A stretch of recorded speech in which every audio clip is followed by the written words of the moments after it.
for Israel and Palestine. Chapter 1: The Roots of Division, the Everlasting Struggle.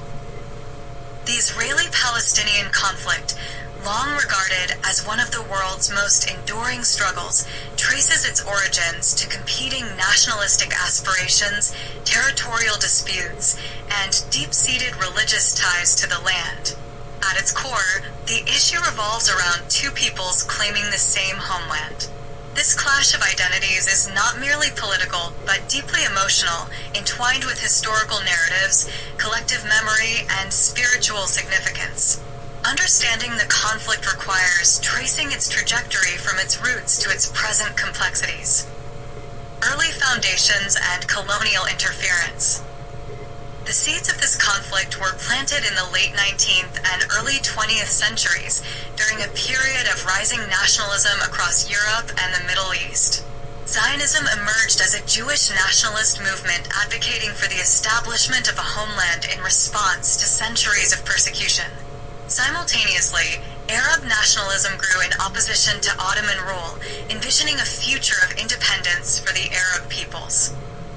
The Balfour Declaration of 1917 marked a pivotal moment, with Britain expressing support for the establishment of a national home for the Jewish people in Palestine, while also promising to safeguard the rights of the existing non-Jewish communities.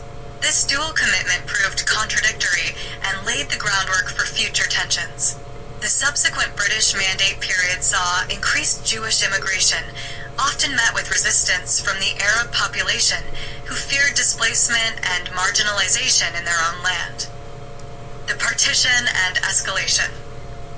In 1947, the United Nations proposed partitioning Palestine into separate Jewish and Arab states, with Jerusalem under international control. This plan was accepted by Jewish leaders, but rejected by Arab states and Palestinian representatives, who viewed it as unjust and dismissive of their rights.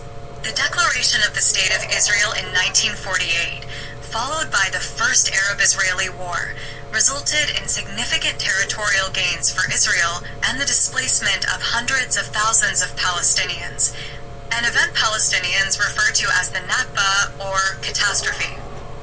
Over the decades, subsequent wars and uprisings have deepened the divide.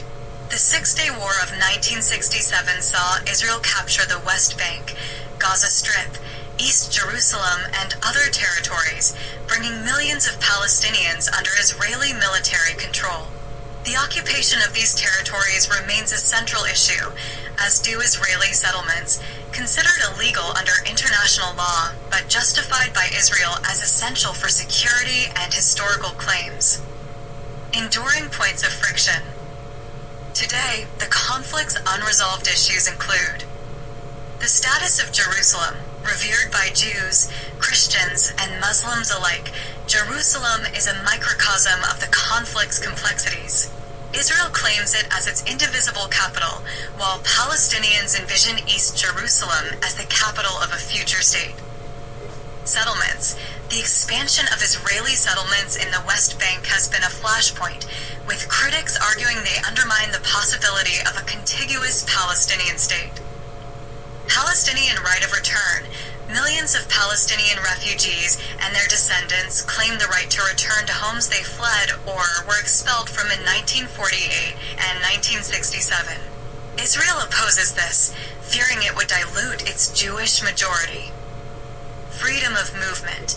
The restrictions imposed by Israel, including checkpoints, barriers, and the permit regime, severely impact Palestinian daily life, fueling resentment and economic hardship. Borders and security.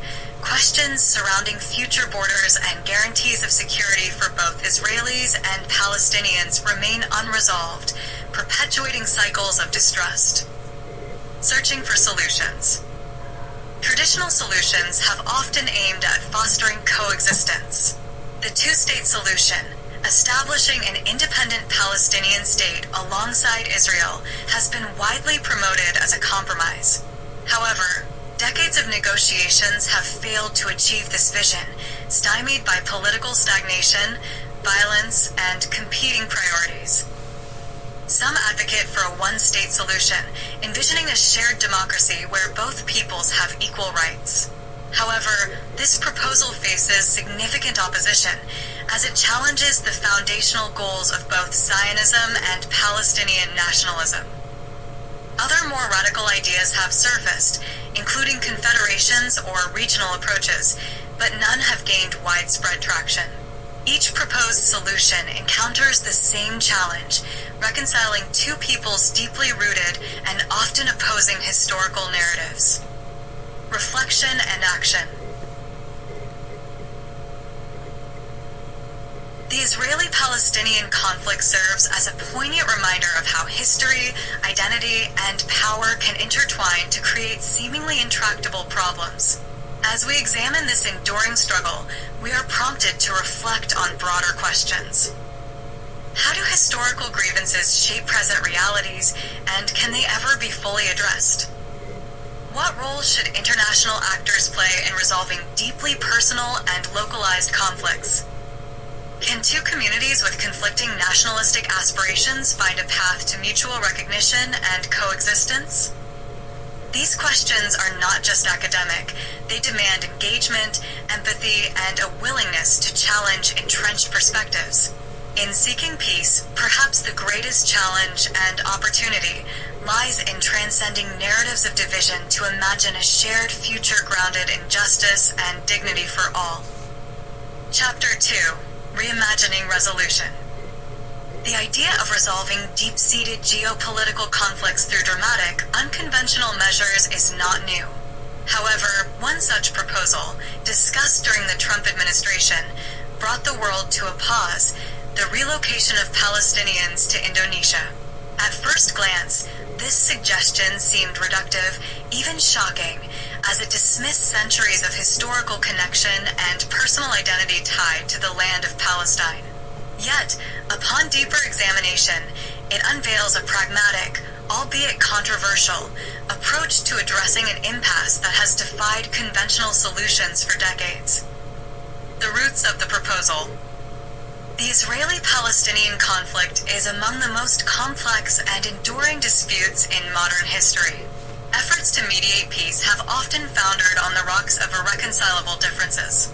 Coexistence, many argue, has become a fragile illusion, a tenuous peace punctuated by outbreaks of violence and deep-seated mistrust. Against this backdrop, the notion of relocating Palestinians to create a new homeland emerges not as a dismissal of their plight, but as a radical reimagining of resolution. The proposal hinges on the belief that physical separation might provide the only viable path to lasting peace.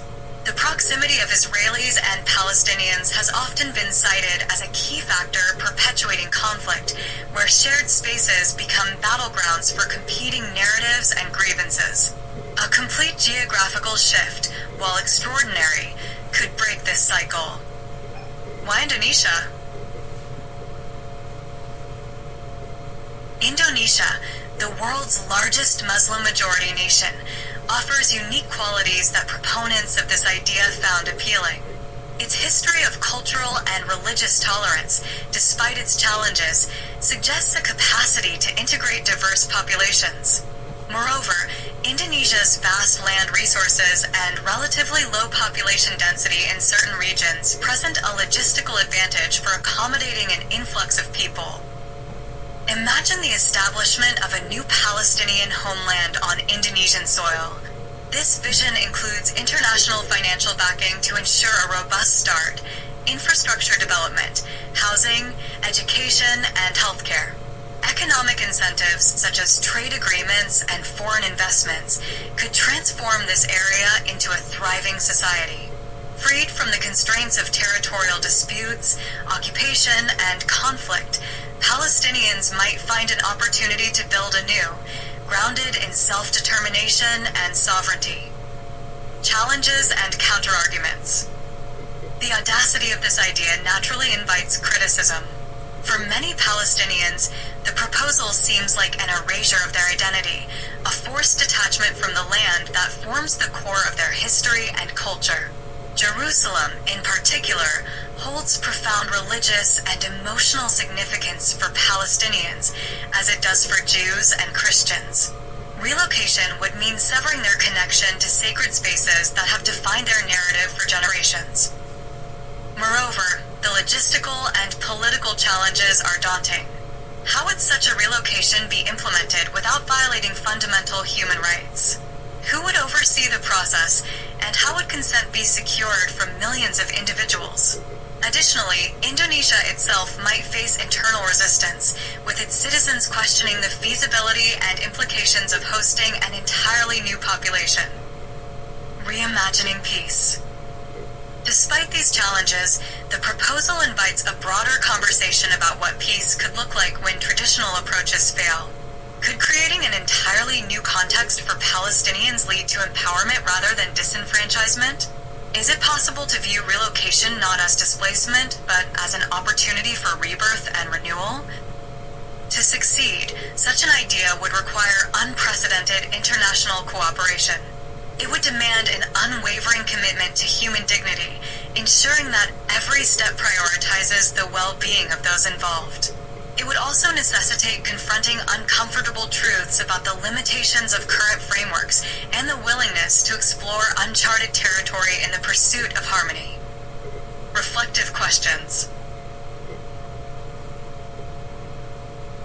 How do we balance the preservation of historical and cultural identity with the pursuit of peace? Can geographical separation truly address the root causes of the Israeli-Palestinian conflict, or does it risk perpetuating new forms of division and alienation?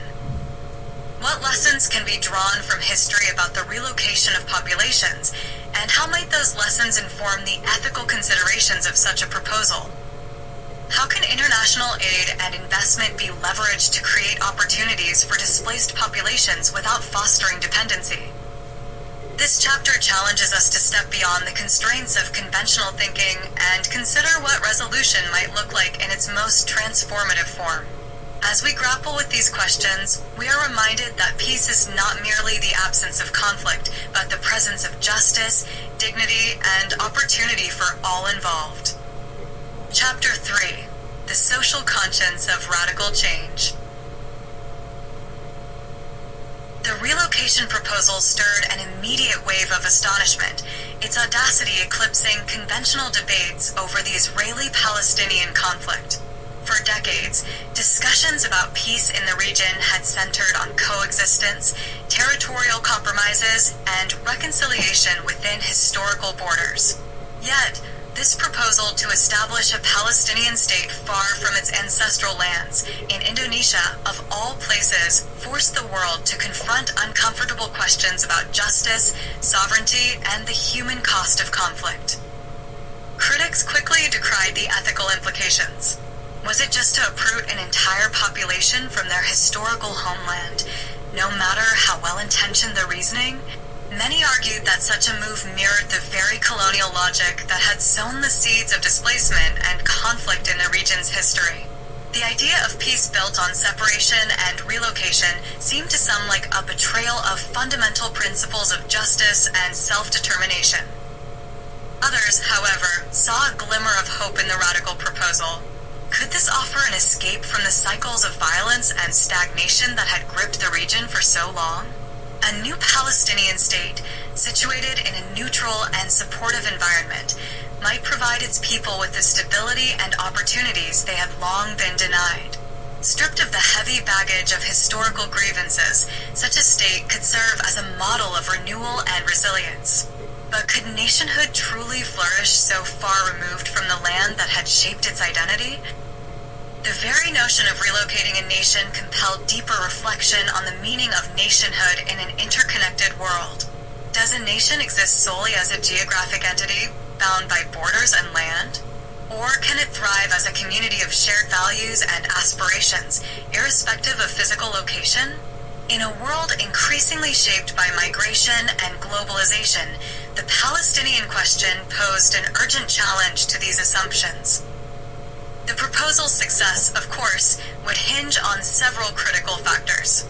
First, international collaboration would be essential.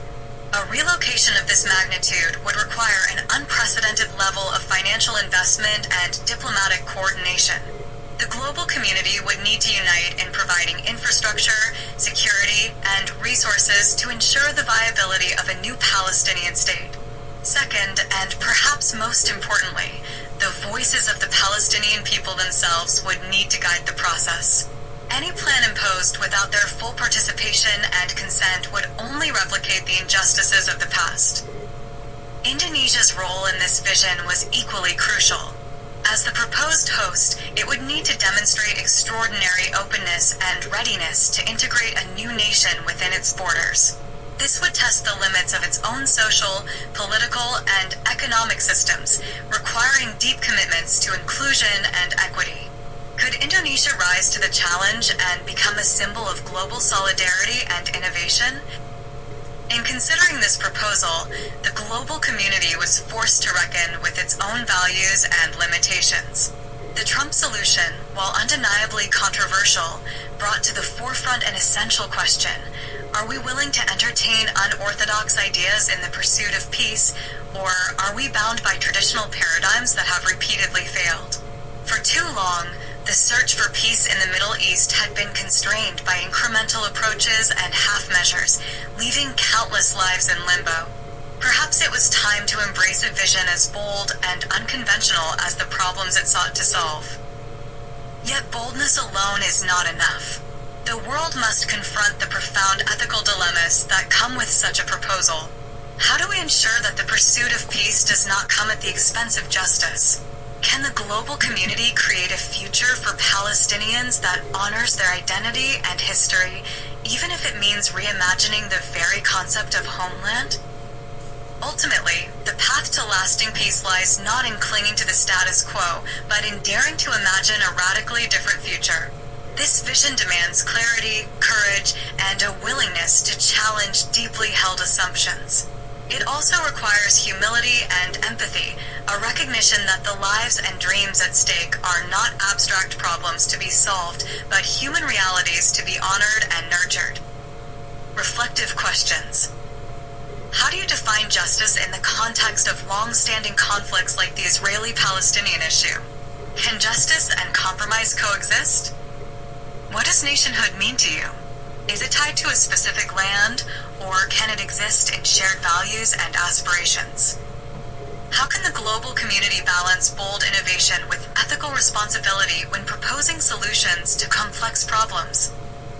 What lessons can other regions learn from the idea of radically rethinking traditional approaches to peace building? By grappling with these questions, we can begin to imagine a world where bold ideas and ethical considerations work hand in hand to build a more just and harmonious future.